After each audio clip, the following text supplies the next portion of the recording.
So, picture this. I come home after one of those marathon days where everything that could go wrong, well, it pretty much did. Work dragged my energy down, the bus was late, and by the time I got inside my apartment, all I wanted to do was unwind. My plan was simple: grab my emergency cash stash, hide away with some takeout, and maybe drown my sorrows in a rerun of some old sitcom. I pulled open the top drawer in my desk, that usual spot where I kept the not-so-tiny pile of cash, my life savings really. Nothing fancy, just folded bills that I'd been squirreling away for months. Tuition, maybe a move, something big that I kept reminding myself was a step towards something better. But the drawer was empty, not just a few bills missing, like totally bare, and trust me, I checked more than once. At first, I thought maybe I'd misplaced it or left it somewhere dumb onside the fridge or in an old jacket pocket. Nope, nada. Now, here's where it gets wild. I mean, you might expect some random burglar or a sneaky thief to be the culprit, right? But no, this was not your run-of-the-mill burglary. The money wasn't gone because I'd been robbed by some stranger lurking in the shadows. Nope. It was gone because Jake, my roommate, yeah, that Jake had taken it, or rather, borrowed it. And I use that word loosely because of what followed after.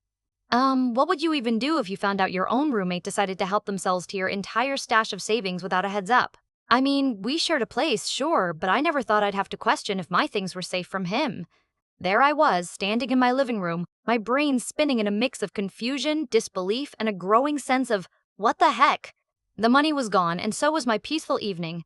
So yeah, not your average, hey, forgot to pay the rent roommate story, this was something else. And honestly, that night marked the beginning of one of the weirdest, most uncomfortable, and oddly hilarious episodes from our time living together. But before going full detective mode on Jake, I had to wrap my head around it all because, well, it looked like things were about to get interesting. Jake wasn't exactly the type of guy you'd peg as a secret bandit.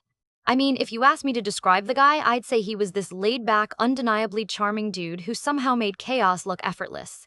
Sort of the kind of person who could be casually late to a meeting and still have everyone laughing about it 5 minutes later.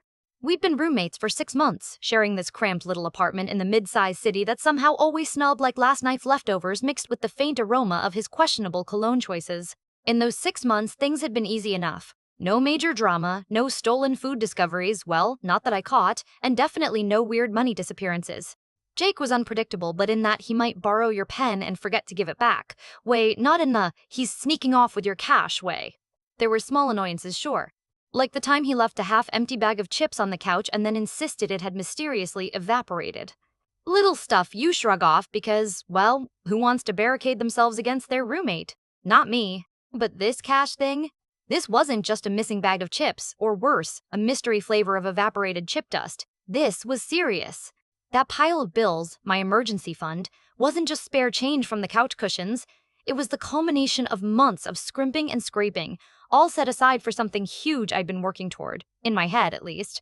Tuition for college classes I'd been putting off for years, maybe a job relocation, or even just a fresh start somewhere new.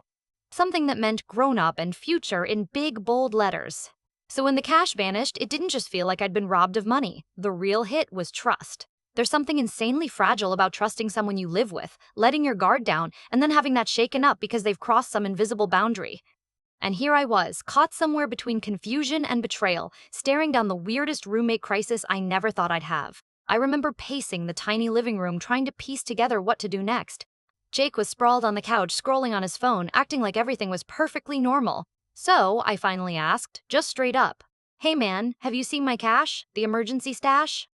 He looked up with this innocent, wide-eyed look that made me want to laugh and groan at the same time. Emergency stash? Dude, what stash? Seriously? Jake pulling the classic, I totally don't know what you're talking about routine? That stash you keep in the desk drawer? You know, the money I was saving? It's gone. He shrugged, flashing that grin that usually got him out of minor troubles but honestly wasn't landing this time. Maybe you hid it somewhere else? You're forgetful, man. Remember last week when you searched your entire jacket for your keys? Could be the same thing. I stared at him, all logs of patience slowly burning up. Jake, I'm not trying to gaslight myself here. That cash was here, and now it isn't. Did you take it? His grin faltered, eyes darting away. Then he muttered something about wanting to help with a little project he'd gotten involved in. A project? My mind raced to the usual possibilities, a sketchy business idea, a bet that landed him in trouble, or maybe, oh God, gambling. At that moment, Emma called. She's this friend we both have, kind of like that third wheel who's always around but somehow manages to keep the peace or stir the pot, whichever situation calls for it. I told her what happened, Partly because I needed a sounding board and partly because I'm pretty sure I was still too stunned to act like a normal adult. Emma's reaction? Perfectly over-the-top concern mixed with a strange eagerness to get involved. So she swung by, and before I knew it, we were all sitting in the cramped kitchen, me glaring at Jake. Jake fidgeting like a kid caught with his hand in the cookie jar, and Emma offering surprisingly pointed advice about trust and boundaries. It was like watching a weird improv show where each of us had a wildly different script. You know, Emma said, folding her arms, you could just ask him, like really ask him without jumping to conclusions. Been there, I replied. He's good at the I don't remember anything act. That's when Jake finally dropped a bomb that I wasn't ready for. Turns out, hiding my money wasn't just about needing cash. Oh no! It was tied to something much stranger, something that involved a very odd mix of good intentions, bad timing, and a plan so convoluted it almost made me feel bad for being angry. I won't lie, as he started explaining, I was equal parts baffled and amused. I mean, who borrows money and then hides it because they think it's the only way to save a friendship? It sounds like something out of a bizarre sitcom, but here we were, living it. It got awkward, really awkward. Jake's awkward confessions, my disbelief, and Emma's, this is like a weird psychology experiment. Commentary all mixed into this strange cocktail of tension and borderline ridiculousness. Despite all the mix-ups and miscommunications, something hung in the air. This fragile thread of friendship that felt like it might snap at any moment. Or maybe, just maybe, pull us into something stronger. Either way, the night was far from over, and I had a feeling this story was nowhere near finished. So, there we were, Emma sitting firmly on the edge of the kitchen table, Jake nervously tapping his foot, and me feeling like I'd stepped into some surreal reality show that none of us had auditioned for. Jake took a deep breath and finally spilled the beans, or at least part of them. You think I took your money to screw you over, he started, but honestly, I was trying to protect it. Yeah, right. I raised an eyebrow so high it nearly got stuck. Protect it? From what? The boredom of sitting in my desk drawer? Jake explained that a couple of weeks earlier he'd gotten mixed up with some sketchy acquaintances. Nothing violent or criminal, he promised, but they'd been pressuring him to come up with cash. Problem was, Jake's quite broke, but apparently it was common knowledge in his little circle that I kept a stash. So, he figured if he could hide it somewhere safe, it wouldn't get taken by these guys and, at the same time, prevent me from spending it recklessly, or so he claimed. I blinked several times trying to process this logic. He thought hiding my life savings was the adult version of putting on a superhero cape. And the absolute worst part? He didn't tell me until tons of questions piled up. Emma, ever the unofficial therapist/referee, wasn't convinced. So you're saying you abducted his money because you thought it was in danger? Without telling him? And you thought this was the best solution?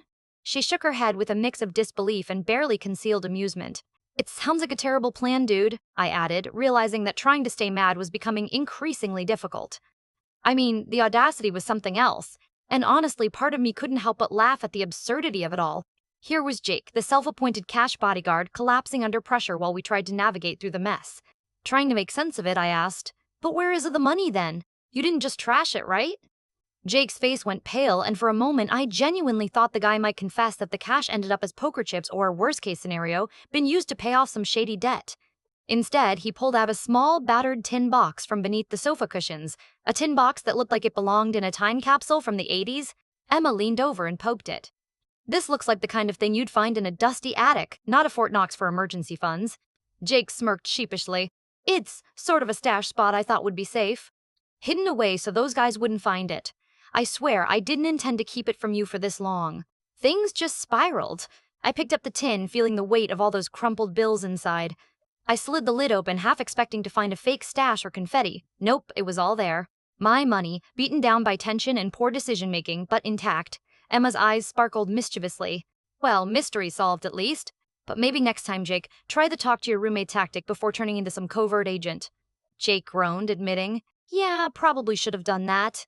The room softened a little, the tension balancing precariously between relief and disbelief. But just as I thought the worst was behind us, Jake dropped another bomb. So, there's a sort of catch. I leaned back, crossing my arms. Of course there is. Jake rubbed the back of his neck. I kind of promised those guys I'd come up with some collateral to keep them off my back. So I told them that the money was in a safe place, like on lockdown. But now they're expecting proof.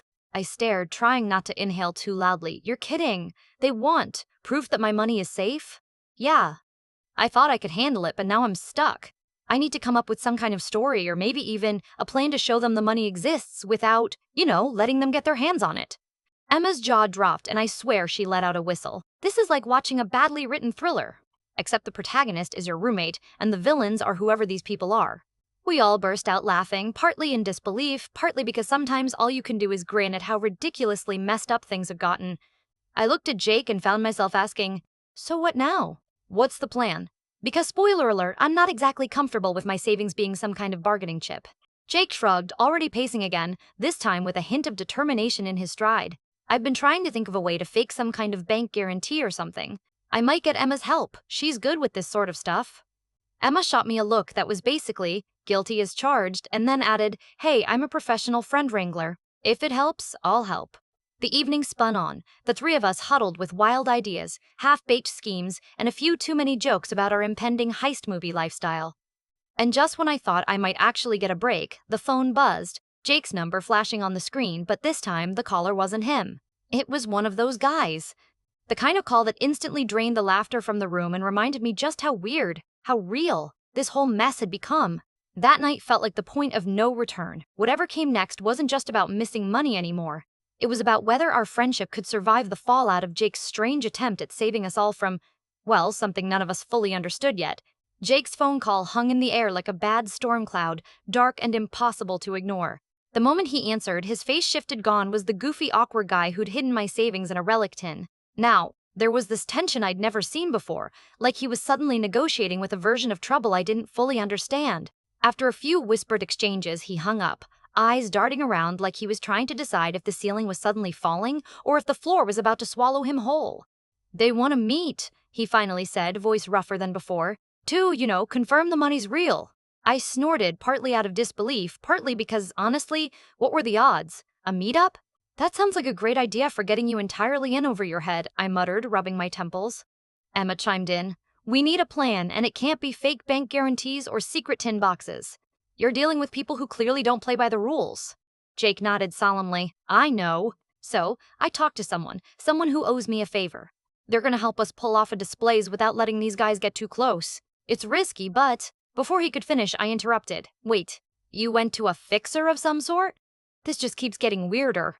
Jake smiled weakly. Yeah, it's like this unwelcome spiral, right? The next few days felt like a bizarre game. None of us wanted to play but couldn't stop. We mapped out an elaborate scheme involving a rented safe deposit box, a fake bank statement, and a carefully rehearsed show and tell meant to convince the sketchy crew that my money was off limits. Emma's role? The persuader, the calm voice of reason who insisted we needed to stay grounded. My role? Well, mostly sitting on the sidelines, trying to keep my trust from unraveling completely while occasionally reminding Jake that my money was my money no matter how many noble plans he cooked up. When the day of the meeting finally arrived, I was more nervous than I thought I'd be. Standing there, watching Jake step into a confrontation he created by trying to protect me, I realized just how tangled things had become. It wasn't just about cash anymore. It was about loyalty, honesty, and whether the fragile thread between us would hold or snap. The meeting itself was equal parts surreal and nerve-wracking. Jake played his part with shaky confidence, the fixer stayed just out of sight, and I played the reluctant cameraman, capturing every awkward handshake and half-truth that hung thick in the humid air.